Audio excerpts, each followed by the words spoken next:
ফেব্রুয়ারিতে নির্বাচন হবে না।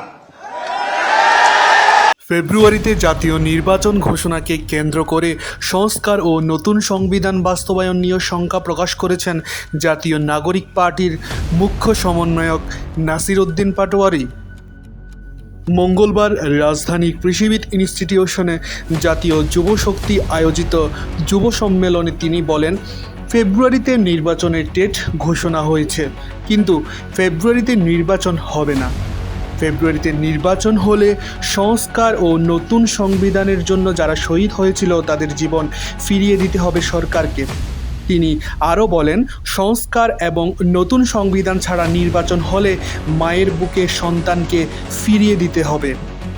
একই সিস্টেমের মধ্য দিয়ে নির্বাচনে গেলে এতগুলো মানুষের শহীদ হওয়ার প্রয়োজন ছিল না বলেও জানান তিনি অভিযোগ করেন, একই রাজনৈতিক কাঠামোর মধ্যে নির্বাচন হলে এত প্রাণহানি হতো না।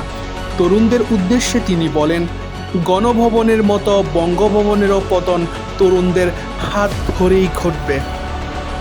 তিনি আরও বলেন, যদি ফেব্রুয়ারিতে নির্বাচন হয়, আমার যে ভাইরা শহীদ হয়েছিল, রক্ত দিয়েছিল সংস্কারের জন্য, তাহলে কবরে গিয়ে তার লাশটা ফেরত দিতে হবে এই সরকারকে।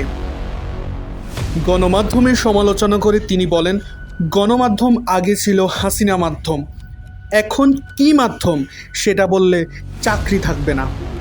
গণ অভ্যুত্থানের পরে সকল মিডিয়া সম্পাদকদের সঙ্গে বসেছিলাম, তাদেরকে একটা কথা বলেছিলাম, যা আকাম করেছেন ঘরের ভিতর বসে থাকেন, যদি লজ্জা থাকে ঘরের ভেতর থেকে বের হবেন না। কিন্তু তাদের লজ্জা নাই, তারা বারবার বাংলাদেশের মানুষদের ধোঁকা দিয়ে যাচ্ছে। এই যুব সমাবেশে আরও উপস্থিত ছিলেন বিএনপির যুগ্ম মহাসচিব শহীদ উদ্দিন চৌধুরী অ্যানি ও জামায়াতে ইসলামীর নায়েবে আমির সৈয়দ আবদুল্লাহ মোহাম্মদ তাহের।